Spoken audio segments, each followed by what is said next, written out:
नमस्कार मित्रांनो, स्वागत आहे तुमचं एनजे अकॅडमीच्या आपल्या यूट्यूब चॅनलमध्ये। मित्रांनो, आपण महा टीईटीसाठी अतिशय इम्पॉर्टंट अतिशय उपयुक्त अशी प्रश्नपत्रिका या ठिकाणी पाहत आहोत। आजचा आपला विषय आहे बालमानसशास्त्र व अध्यापनशास्त्र। तुमचा पेपर 1 असो किंवा पेपर 2 असो, दोन्हीसाठी 30 मार्काला अतिशय आवश्यक अतिशय इम्पॉर्टंट आणि अतिशय महत्त्वपूर्ण असं जर विषय असेल तर तो आहे बालमानसशास्त्र व अध्यापनशास्त्र। ठीक आहे, मग या ठिकाणी आपण आजच्या लेक्चरमध्ये काय करणार आहे तर याच्यामध्ये प्रीवियस इयरला विचारलेले जे प्रश्न आहेत ते प्रश्न या ठिकाणी आपण स्पष्टीकरणासह पाहणार आहोत।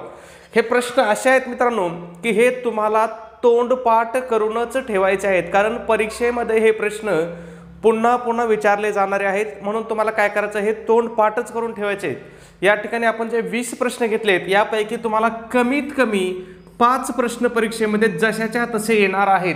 म्हणजे 5 मार्क तुमचे एका 25 मिनिटाच्या व्हिडिओमध्ये काय होणार 100% येणार, हे मी खात्री देऊन सांगतो। ठीक आहे, मग या ठिकाणी बघूया आपला पहिला प्रश्न काय आहे।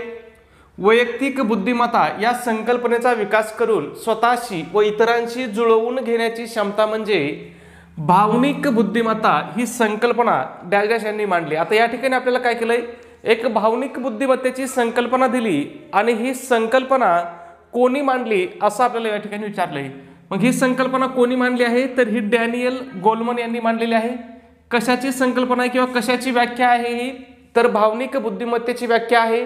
व्याख्या काय सांगते बघा, वैयक्तिक बुद्धिमत्ता या संकल्पनेचा विकास करून स्वतःशी व इतरांशी जुळवून घेण्याची क्षमता म्हणजेच भावनिक बुद्धिमत्ता होय। सोपी व्याख्या आहे, लक्षात ठेवा। याच्यावरती तुम्हाला परीक्षेमध्ये पुन्हा प्रश्न विचारला जाऊ शकतो। हा प्रश्न मागच्या वर्षी म्हणजे 2024 साली झालेल्या टीईटी परीक्षेमध्ये विचारलेला प्रश्न आहे। ठीक आहे, मग आता या ठिकाणी तुम्हाला एवढाच प्रश्न लक्षात ठेवायचा आहे का, म्हणजे जशाचा तसा परत प्रश्न परीक्षेत येणार आहे का तर मी सांगेल अजिबात येणार नाही। जशाच्या तसा प्रश्न परीक्षेमध्ये येणार नाही, त्याच्यामध्ये काय होईल काहीतरी बदल करून येईल, याच चॅप्टरवरती येईल, याच प्रकरणावरती येईल, याच टॉपिकवरती येईल, पण त्याच्यामध्ये काय होईल थोडाफार काहीतरी बदल करतील। मग बदल करून कसा प्रश्न विचारू शकतात बघा। या ठिकाणी बघा, आता आपलं भावनिक बुद्धिमत्ता आपण बघतोय, आपल्याला भावनिक बुद्धिमत्तेवर प्रश्न होता। मग बघा, भावनिक बुद्धिमत्तेवर औपचारिक संशोधन कोणी केलं, पीटर सॅलोवे आणि जॉन मेयर यांनी केले, परंतु गोलमन यांनी काय केलं त्याला प्रसिद्धी दिली आणि त्याला 5 मुख्य घटकामध्ये विभागले। मग बघा, आता भावनिक बुद्धिमत्तेवरती औपचारिक संशोधन कोणी केलं, पीटर सॅलोवे आणि जॉन मेयर या दोघांनी केलं, परंतु गोलमनने काय केलं त्याला व्यापक अशी प्रसिद्धी दिली आणि त्याचं काय केलं 5 मुख्य घटकामध्ये भावनिक बुद्धिमत्ता हे विभागली। किती घटकामध्ये विभागली विचारू शकतात की नाही, किती घटकामध्ये विभागली 5 घटकामध्ये। कोणी विभागली भावनिक बुद्धिमत्ता 5 घटकामध्ये, गोलमनने विभागली। मग ते 5 घटक कोणते हे सुद्धा आपल्याला परीक्षेमध्ये विचारू शकतात। मग बघा, स्वजागरूकता आहे पहिला घटक, दुसरा आहे स्वनियमन, तिसरा प्रेरणा, चौथा सहानुभूती आणि 5वा आहे सामाजिक कौशल्य। खूप इम्पॉर्टंट आहे मित्रांनो, परीक्षेमध्ये तुम्हाला विचारू शकतात, म्हणून तुम्हाला या गोष्टी काय करायच्या तोंडपाठच करून ठेवायच्या आहेत। त्याच्यानंतर बघा, आता या ठिकाणी बघा अजून बाकीचे ऑप्शन काय होते आपल्याला। आता हे बुंट नाही, हे उंट आहे, अल्फ्रेड बिने आणि टर्मन। मग यांचं कार्य काय आहे हे सुद्धा तुम्हाला लक्षात ठेवायचं आहे। हा कोण आहे, उंट आहे, तिथं काय होत आहे ब झालं टाईप करताना। ठीक आहे, मग उंटने काय केलं बघा तर मानसशास्त्राची पहिली प्रयोगशाळा स्थापन केली। प्रश्न विचारलेला आहे, मानसशास्त्राची पहिली प्रयोगशाळा कोणी स्थापन केली होती, उंटने स्थापन केली होती। त्याच्यानंतर हा जो अल्फ्रेड बिने आहे याने काय केलं तर बुद्धिमत्ता चाचणी विकसित करणारा पहिला शास्त्रज्ञ, म्हणजे जी आपली आयक्यू टेस्ट आहे ही विकसित करणारा पहिला शास्त्रज्ञ कोण होता तर तो होता अल्फ्रेड बिने, परीक्षेत विचारू शकतात। त्याच्यानंतर टर्मननी काय केलं बघा, ही जी बिनेची बुद्धिमत्ता चाचणी होती या बिनेच्या चाचणीमध्ये सुधारणा करून अमेरिकेत स्टॅनफोर्ड बिने चाचणी प्रसिद्ध केली। लक्षात ठेवा, प्रश्न विचारू शकतात। ठीक आहे, महत्वाचं आहे। पुढचा प्रश्न बघू आपण, 2 नंबर बघा विचारलेला काय, ज्ञानरचनावादी प्रक्रिया ही पंच ई द्वारे स्पष्ट केली जाते, त्याचा खालीलपैकी योग्य क्रम कोणता। आता हे जी पंच ई आहे याचा आपल्याला योग्य क्रम विचारलाय आणि पंच ई द्वारे काय स्पष्ट केलं जातं तर ज्ञानरचनावाद ही प्रक्रिया स्पष्ट केली जाते। म्हणजे इथंच प्रश्न फिरू शकतात तुम्हाला की बाबा पंच ई द्वारे काय स्पष्ट केलं जातं, तर काय स्पष्ट केलं जातं ज्ञान रचनावादी प्रक्रिया पंचईद्वारे स्पष्ट केली जाते. मग ते पंचईचा आपल्याला क्रम विचारला आहे. मग 2 नंबरचं आपलं जे उत्तर आहे तो क्रम आपला योग्य आहे. मग बघा, इंगेज, एक्सप्लोर, एक्सप्लेन, इलॅबोरेट आणि इव्हॅल्युएट हा काय आपला ज्ञान रचनावादी प्रक्रियेचा पंचई आहे. मग ह्या पंचईचा मराठीमध्ये अर्थ काय होतो हे पण तुम्हाला लक्षात ठेवायचं आहे, कारण कदाचित पुढच्या वेळेस मराठीमध्ये सुद्धा लक्ष ठेवू शकता. मग पहिली पायरी काय आहे, आपलं इंगेज आहे. इंगेज म्हणजे काय, गुंतवणे किंवा लक्ष वेधणे. दुसरं आहे एक्सप्लोर, एक्सप्लोर म्हणजे शोध घेणे किंवा अन्वेषण करणे. तिसरं आहे एक्सप्लेनेशन, एक्सप्लेन म्हणजे काय, स्पष्टीकरण करणे. इलॅबोरेट, इलॅबोरेट म्हणजे काय, विस्तृत किंवा सखोल करणे. इव्हॅल्युएट म्हणजे मूल्यमापन करणे. म्हणजे लक्षात ठेवायचे सगळ्यात शेवटची पायरी काय असणार आहे, मूल्यमापन असणार आहे. हे तर लॉजिक तुम्ही लावू शकता, बरोबर. आणि पहिली पायरी काय आहे, गुंतवणे किंवा लक्ष वेधणे. तुम्हाला ह्या 5 पायऱ्या क्रमाने लक्षात ठेवायच्या आहेत, कारण आपल्याला या ठिकाणी प्रश्न क्रमावरतीच विचारला होता. आता पुढचा प्रश्न कदाचित क्रम न विचारता खालीलपैकी कोणत्या पायऱ्या आहेत असं सुद्धा विचारू शकतात, म्हणून पायऱ्या पण लक्षात ठेवा, 5 पण. पुढचा प्रश्न 3 नंबर, नवीन मानसशास्त्रीय सिद्धांतानुसार क्रमान्वित अध्यापन पद्धती तयार झाली, यासंबंधी खालीलपैकी कोणते विधान अयोग्य आहे.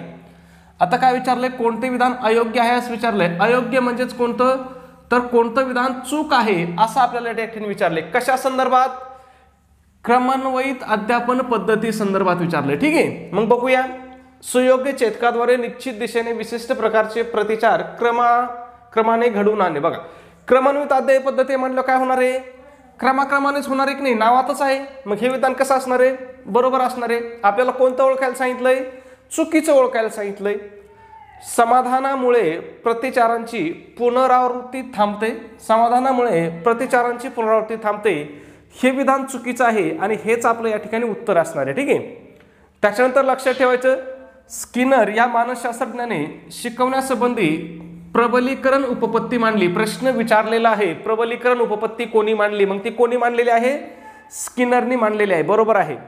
शिकणे म्हणजेच वर्तनात अपेक्षित बदल, हा प्रश्न सुद्धा आलेला आहे. शिकणे म्हणजे काय असा प्रश्न विचारला होता. मग शिकणे म्हणजे काय, तर वर्तनात अपेक्षित बदल म्हणजेच काय, शिकणे. लक्षात ठेवा.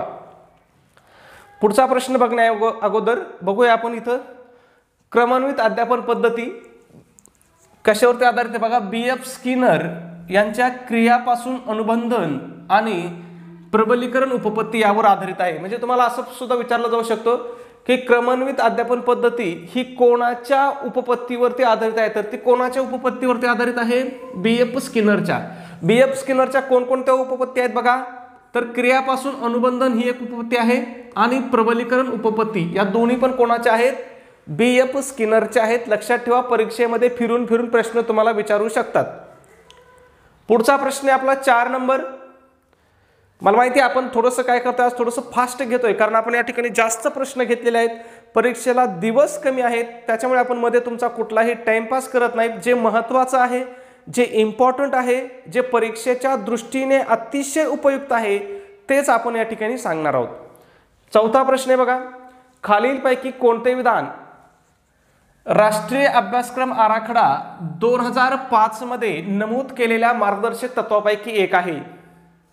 मग या ठिकाणी बघा, शिक्षण पाठ्यपुस्तक केंद्रित असावे, परीक्षा तटस्थ पद्धतीने घ्याव्यात, ज्ञान शाळेबाहेरील जगाशी जोडावे, शिक्षणात घोकंपट्टीवर भर द्यावा. मग यापैकी ज्ञान शाळेबाहेरील जगाशी जोडावे हे काय आहे, जे राष्ट्रीय अभ्यासक्रम आराखडा आहे 2005चा, त्यामध्ये नमूद केलेल्या मार्गदर्शक तत्वापैकी एक तत्व आहे की बाबा ज्ञान काय केलं पाहिजे, शाळेबाहेरील जगाशी जोडलं पाहिजे. इथं अजून एक प्रश्न विचारला जाऊ शकतो तुम्हाला, की राष्ट्रीय अभ्यासक्रम आराखडा कधी प्रसिद्ध केला किंवा कधी जाहीर केला, तर कधी 2005ला. ठीक आहे.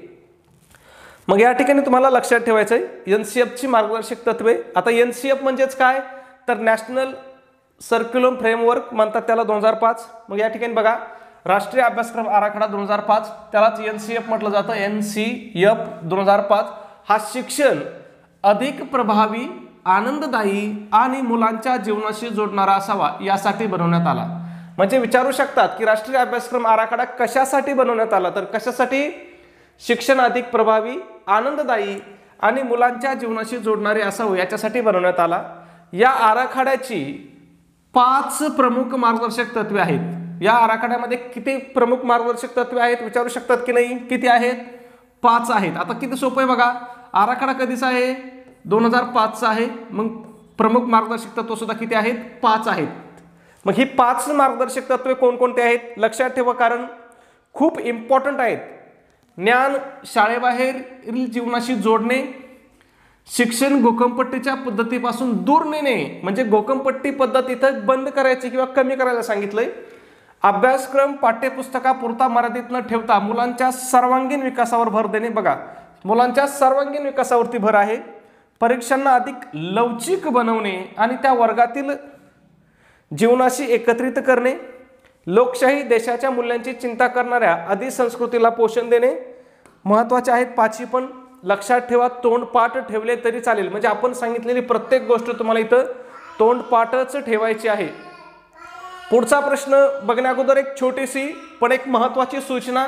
मित्रांनो, आपण महा TET परीक्षेसाठी अतिशय इम्पॉर्टंट, अतिशय महत्त्वपूर्ण अशी टेस्ट सिरीज या ठिकाणी सुरू केलेली आहे.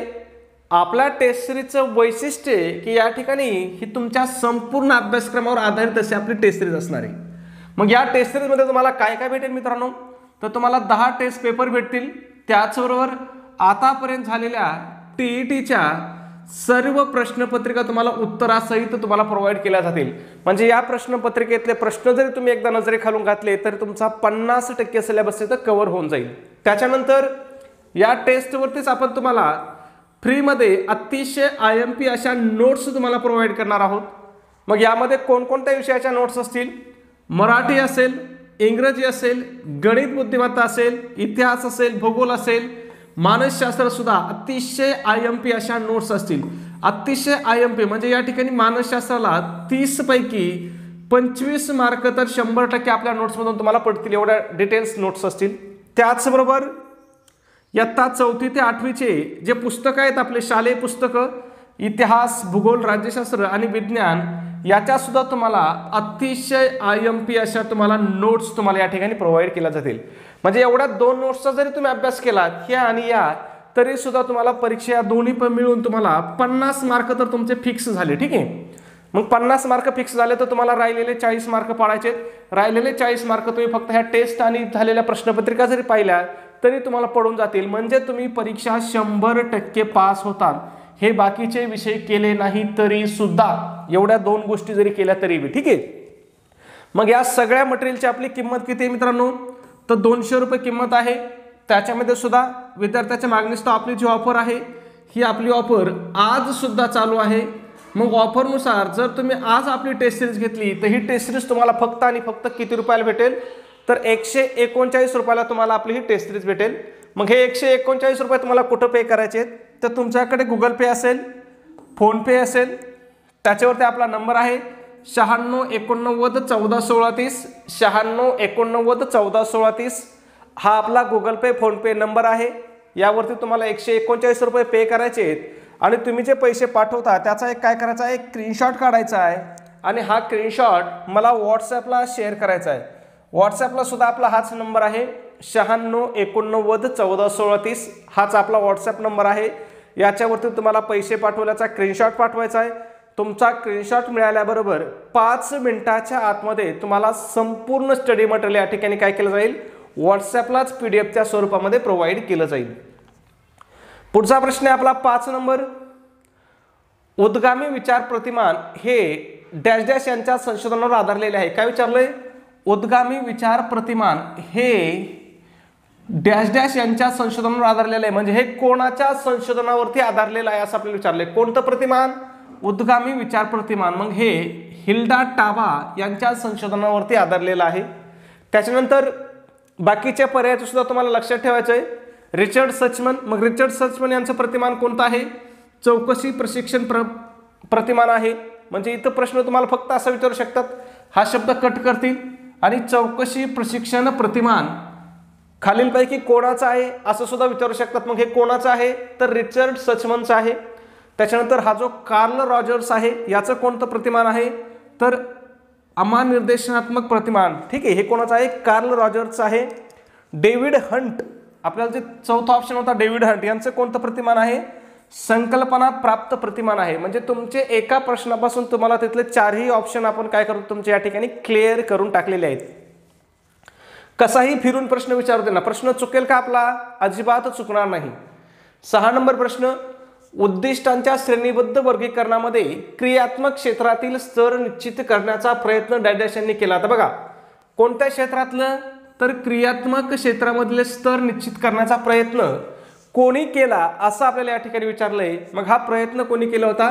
तर डॉक्टर दवे यांनी केला होता. आता या ठिकाणी तुम्हाला लक्षात ठेवायचं आहे की शैक्षणिक उद्दिष्टांचं वर्गीकरण किती क्षेत्रामध्ये केलेलं आहे प्रश्न विचारू शकतात. मग किती क्षेत्रामध्ये? मुख्यत्वे 3 क्षेत्रामध्ये विभागले गेलेले आहेत.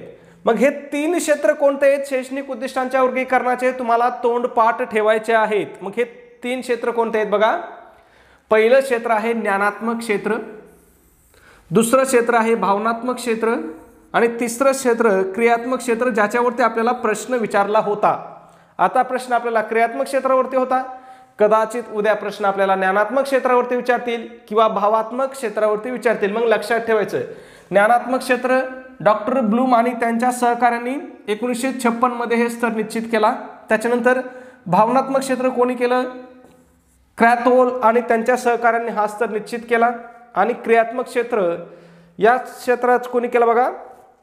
Doctor R.H. दवे, ज्यांच्यावरती आपल्याला आता प्रश्न विचारला होता. लक्षात येतंय? म्हणजे तिथंच असतंय सगळं आपल्या नजरेसमोर असतंय पण ते आपल्या लक्षात येत नाही. म्हणून तुम्हाला हे सगळे लक्षात ठेवायचे. आणि हे 3 स्तर कशाचे आहेत? तर हे शैक्षणिक उद्दिष्टांच्या वर्गीकरणाचे आहेत. कदाचित सरळ प्रश्न असा सुद्धा विचारू शकतात की शैक्षणिक उद्दिष्टांच्या वर्गीकरणाचे खालीलपैकी कोणता स्तर नाही, आणि हे 3 ऑप्शन देतील आणि चौथा एक काही बी देऊन टाकतील. मग तो आपला चौथा उत्तर असेल. मग लक्षात ठेवायचं, ज्ञानात्मक क्षेत्र, भावनात्मक क्षेत्र आणि क्रियात्मक क्षेत्र असं काय केलं जातं? शैक्षणिक उद्दिष्टांचं वर्गीकरण केलं जातं. पुढचा प्रश्न 7 नंबर, अध्यापनासंबंधी असलेल्या विविध तत्वांमधील क्रियाशीलता या तत्वावर आधारित खालीलपैकी कोणती अध्यापन पद्धती नाही असं विचारले. प्रश्न वाचताना व्यवस्थित वाचायचा. काय विचारलंय? कोणत्या तत्वावरती विचारलंय बघा? क्रियाशीलता या तत्वावर आधारित खालीलपैकी कोणती अध्यापन पद्धती नाही असं विचारलंय. मग बघूया. प्रोजेक्ट पद्धती, क्रियाशीलता. प्रोजेक्ट पद्धतीमध्ये क्रियाशीलता लागेल का आपल्याला? 100% लागेल. त्याच्यानंतर डाल्टन पद्धती, आता ही तुम्हाला पद्धती माहीत पाहिजे तेव्हा तुम्हाला कळेल. बालोद्यान पद्धती, याच्यामध्ये सुद्धा क्रियाशीलता लागेल. म्हणजे ह्या 2 तर उत्तर नाही आपलं. बुद्धिमंथन पद्धती, याच्यामध्ये क्रियाशीलता लागत नाही. बुद्धिमंथन पद्धती ही कशावरती अवलंबून आहे? विचार आणि सर्जनशीलता यावर आधारित आहे. मग आपलं उत्तर काय असणार आहे? 4 नंबर. मग क्रियाशीलता तत्वावरती आधारित असणाऱ्या अध्यापन पद्धती कोणकोणत्या आहेत बघा? प्रोजेक्ट पद्धती आहे, डाल्टन पद्धती आहे, बालोद्यान पद्धती आहे आणि ही जी बुद्धिमंथन पद्धती आहे ही कशावरती आधारित आहे? तर ही विचार आणि सर्जनशीलता याच्यावरती आधारित आहे. लक्षात ठेवा, प्रश्न विचारू शकतात. बुद्धिमंथन पद्धती ही कशावरती आधारित आहे? मग ही कशावरती आधारित आहे? विचार आणि सर्जनशीलतेवरती आधारित आहे. ठीक आहे. बघूया आपला पुढचा प्रश्न. प्रश्न क्रमांक 8, श्रेणीबद्ध अध्ययन उपपत्तीचा जनक डॅश यांना मानलं जातं. परीक्षेमध्ये वारंवार विचारला जाणारा हा प्रश्न आहे. काय? श्रेणीबद्ध अध्ययन उपपत्ती. श्रेणीबद्ध अध्ययन उपपत्तीचा जनक कोणाला मानलं जातं असं विचारलंय. मग कोणाला मानलं जातं? गॅग्ने याला श्रेणीबद्ध अध्ययन उपपत्तीचा जनक मानलं जातं. मग बघा, रॉबर्ट एम गॅग्ने, सगळं नाव काय त्याचं? रॉबर्ट एम गॅग्ने यांनी द कंडिशन्स ऑफ लर्निंग या पुस्तकात अध्ययनाची श्रेणीबद्ध उपपत्ती मांडली. प्रश्न विचारू शकतात. रॉबर्ट एम गॅग्ने यांनी कोणत्या पुस्तकामध्ये अध्ययनाची श्रेणीबद्ध उपपत्ती मांडली? मग कोणत्या? द कंडिशन्स ऑफ लर्निंग या पुस्तकामध्ये. कधी मांडली? 1965 ला मांडली. कधी, कसं, कुठून, काय लक्षातच ठेवायचं. मग या ठिकाणी त्यांनी अध्ययनाच्या किती निश्चित केले बघा? अध्ययनाचे किती प्रकार निश्चित केले? तर अध्ययनाचे 8 प्रकार यांनी निश्चित केले आहेत. आणि जे कशापासून जातात बघा? जे सोप्या स्तरापासून सुरू होऊन जटिल स्तरापर्यंत जातात. हा सुद्धा प्रश्न विचारला जाऊ शकतो की गॅग्ने यांनी अध्ययनाचे 8 प्रकार निश्चित केले, ते कोणत्या स्तरापासून कोणत्या स्तरापर्यंत जातात? मग कोणत्या स्तरापासून? सोप्या स्तरापासून काय करतात? जटिल स्तरापर्यंत जातात. म्हणजेच थोडक्यात सोप्याकडून अवघडाकडे जातात. सोपं आहे. पुढचा प्रश्न 9 नंबर. व्यक्तिमत्व या संज्ञेचा अर्थ वेगवेगळ्या मानसशास्त्रज्ञांनी आपापल्या दृष्टिकोनातून मांडला आहे. व्यक्तिमत्व म्हणजे सामाजिक प्रसंगात घडणाऱ्या व्यक्तीच्या वर्तनाची गोळाबेरीज ही व्याख्या खालीलपैकी कोणी त्या मानसशास्त्रज्ञांनी केली आहे. मग व्यक्तिमत्व म्हणजे सामाजिक प्रसंगात घडणाऱ्या व्यक्तीच्या वर्तनाची गोळाबेरीज ही व्याख्या कोणाची आहे? ए टॅक्सलरची आहे. लक्षात ठेवा, जशाच तशी व्याख्या लक्षात ठेवा, परीक्षेत पुन्हा पुन्हा विचारलं जात आहे. पुढचा प्रश्न आपला 10 नंबर. 1969 मध्ये अमेरिकेतील दिव्यांग शिक्षण विभागाच्या राष्ट्रीय सल्लागार समितीने अध्ययन अकार्यक्षमता संदर्भात व्याख्या तयार केली. त्यानुसार पुढीलपैकी कोणत्या त्रुटी अध्ययन अकार्यक्षम मुलामध्ये आढळत नाहीत. सॉरी, काय विचारलंय? आढळत नाही. म्हणजे प्रश्न वाचताना व्यवस्थित वाचायचं बाबा. मी चुकलो होतं म्हणजे तुम्ही सुद्धा परीक्षेमध्ये चुकू शकता. मग या मुलामध्ये मूलभूत मानसिक प्रक्रियामध्ये काही त्रुटी असतात, हे बरोबर आहे. आपल्याला जे आढळत नाही ते विचारलंय. या त्रुटी शारीरिक विकाराने निर्माण झालेल्या असतात, हेच आपलं चुकीचं आहे. या त्रुटी शारीरिक विकाराने निर्माण झालेल्या नसतात. या त्रुटी काय असतात? मध्यवर्ती चेतासंस्थाचे आपली, त्याला आपण काय म्हणतो, सेंट्रल नर्वस सिस्टीमच्या विकाराने तयार झालेल्या असतात. इथं काय शब्द दिला त्यांनी आपल्याला? शारीरिक विकाराने. म्हणजे बघा, पेपर सेट करणारा किती नॉर्मल बदल करतो. हे वाक्य जशाच तसे, फक्त या त्रुटी सेंट्रल नर्वस सिस्टीमच्या बिघाडामुळे निर्माण झालेल्या असतात आणि त्यांनी काय दिलं आपल्याला इथं? शारीरिक विकाराने निर्माण झालेले असतात. मग हेच आपलं उत्तर असणारे पर्याय क्रमांक 2. मग या त्रुटी गणित कौशल्यामध्ये दिसून येतात, हे सुद्धा बरोबर आहे. अध्ययन अकार्यक्षम मुलांच्या बाबतीत दृष्टीदोष, कर्णदोष, मानसिक असंतुलन असणाऱ्या मुलांचा यात समावेश होत नाही. म्हणजे बघा, अध्ययन अकार्यक्षम मुलामध्ये दृष्टीदोष, कर्णदोष, मानसिक असंतुलन असणाऱ्या मुलांचा समावेश होत नाही. अध्ययन अकार्यक्षमता संकल्पना वेगळी आणि ही दिव्यांग संकल्पना वेगळी आहे, हे लक्षात घ्या. ठीक आहे. पुढचा प्रश्न 11 नंबर. अभिजात अभिसंधान उपपत्तीचा पुरस्कर्ता डॅश डॅश हा आहे. काय विचारलंय? अभिजात अभिसंधान ही जी उपपत्ती आहे, या उपपत्तीचा पुरस्कर्ता कोण आहे असं विचारलंय. मग कोण आहे? पावलाव हा अभिजात अभिसंधान उपपत्तीचा पुरस्कर्ता आहे. त्याने कशावरती प्रयोग केला हा प्रश्न सुद्धा विचारलेला आहे. मग कोणत्या प्राण्यावरती त्याने प्रयोग केला होता? तर तो आहे कुत्रा. त्याच्यानंतर थॉर्नडाईकचं काय आहे प्रश्न विचारला जातो. बाबा, थॉर्नडाईकची कोणती उपपत्ती आहे? तर प्रयत्न प्रमाणात उपपत्ती थॉर्नडाईकची आहे. त्याचबरोबर अध्ययनाचे नियम सुद्धा कोणी मांडले? थॉर्नडाईकनी मांडले. स्किनरची कोणती उपपत्ती आहे? तर यांनी क्रियापासून अभिसंधान उपपत्ती मांडली. त्याच्यानंतर स्पियरमननी काय केलं? बघा, बुद्धिमत्तेचा द्विकारक सिद्धांत मांडला. म्हणजे बघा, आपल्याला जे बाकीचे पर्याय विचारले होते, स्पियरमन, थॉर्नडाईक, स्किनर, यांचं सुद्धा आपण या ठिकाणी कव्हर केलेलं आहे की बाबा यांनी काय केलं. प्रश्न विचारू शकतात की नाही. पुढचा प्रश्न आहे आपला 12 नंबर. अध्ययन या मूलभूत क्रियेला शिक्षण प्रक्रियेत महत्त्वाचे स्थान आहे. याला अनुसरून खालीलपैकी कोणते विधान अयोग्य आहे? बघा, पुन्हा इथं काय विचारलंय? अयोग्य विधान म्हणजे चुकीचं विधान विचारलंय. बऱ्याच वेळेस अयोग्य म्हणजे आपल्याला बरोबर वाटतं आणि आपण उत्तर लिहून चुकतो. ठीक आहे. अध्यापन हे खरे शिक्षण आहे. अध्ययन हे खरे शिक्षण आहे. अध्यापन ही सापेक्ष प्रक्रिया आहे. अध्ययन क्रिया काही अंशी स्वयंस्फूर्त आहे. मग या ठिकाणी चुकीचं विधान, अयोग्य विधान कोणतं आहे? अध्यापन हे खरे शिक्षण आहे, हे चुकीचं आहे. अध्ययन हे खरे शिक्षण आहे. ठीक आहे. पुढचा प्रश्न 13 नंबर. अध्ययन हे सक्तीने कधीच होत नसते. अध्ययनासाठी सज्जतेबरोबर अभिरुची, गरज आणि अभिवृत्ती या शक्तींचीही मदत असणे जरुरीचे असते, असे मत या मानसशास्त्रज्ञांनी मांडले. मग हे मत कोणी मांडलं असं आपल्याला या ठिकाणी विचारलेलं आहे. आता कोणतं मत विचारलं आपल्याला? तर अध्ययन हे सक्तीने कधीच होत नसतं. ते होण्यासाठी काय लागते? बघा, सज्जतेबरोबर अभिरुची लागते, गरज लागते आणि अभिवृत्ती लागते. ठीक आहे. मग हे कोणाचं मत आहे? तर हे थॉर्नडाईकचं मत आहे किंवा हे विचार थॉर्नडाईकनी मांडलेले आहेत. पुढचा प्रश्न 15 नंबर.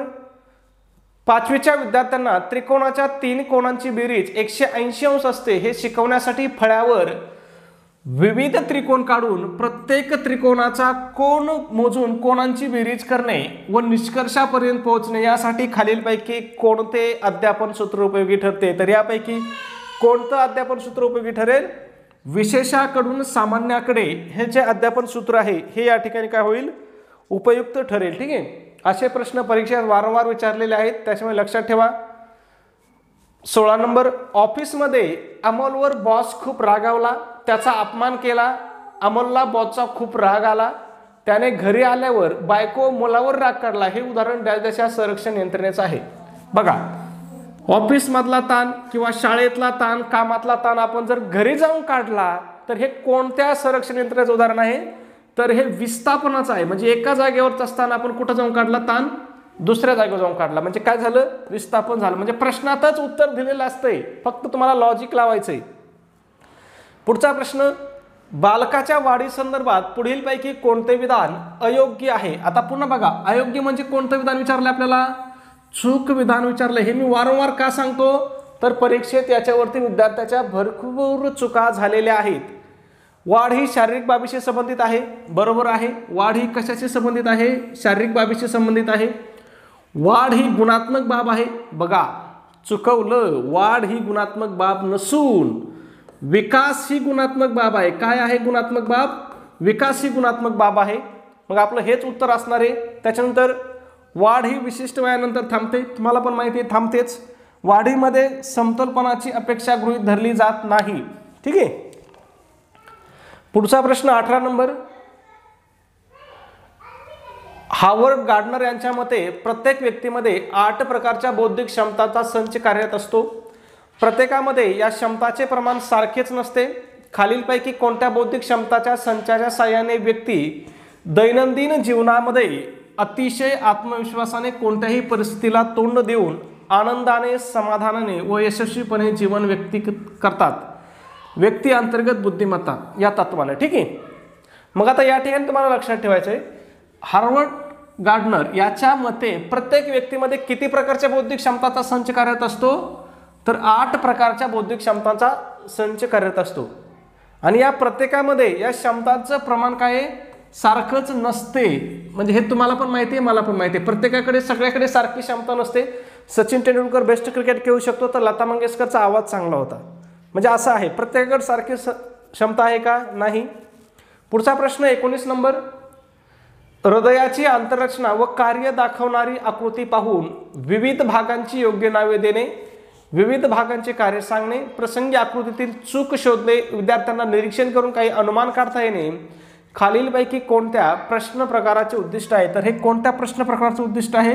अर्थाविष्कार करणारे प्रश्न. पुढचा आणि आपला शेवटचा प्रश्न आहे 20 नंबर, पियाजेच्या मते कौमारी अवस्था म्हणजे बालकाचा प्रौढ समाजामध्ये समावेश होणे होय. खाली दिलेल्या विधानामध्ये कोणते विधान कौमारी अवस्थेचे वैशिष्ट्य असं विचारले.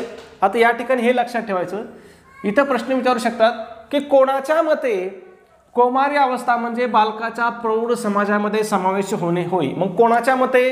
पियाजेच्या मते. आणि इथं खाली काय विचारलं आपल्याला? कौमारी अवस्थेचं वैशिष्ट्य नाही असं विचारलं. म्हणजे याचा आणि याचा काही संबंध नाही, पण तरी त्यांनी वाक्य टाकून दिलंय. नुसता एवढं जरी प्रश्न दिला असता आपल्याला तरी चाललं असतं की नाही, खाली दिलेल्या विधानामध्ये कोणते विधान कौमारी अवस्थेचे वैशिष्ट्य नाही, पण काहीतरी दिलंय म्हणजे लॉजिक आहे की नाही. कदाचित पुढचा प्रश्न इथं विचारू शकता. ठीक आहे. मग बघा, कौमारी अवस्था हा संक्रमणाचा कालखंड आहे, वैशिष्ट्य आहे. कौमारी अवस्था हा बदलाचा कालखंड आहे, वैशिष्ट्य आहे. आपल्याला नाही असं विचारलेलं आहे. कौमारी अवस्था हा वास्तवतेचा कालखंड आहे, नाही. वास्तवतेचा कालखंड नाही. मग हेच आपलं उत्तर असणार आहे. ठीक आहे. आणि कौमारी अवस्था हे समस्याचे वय आहे, हे सुद्धा त्याचं वैशिष्ट्य आहे.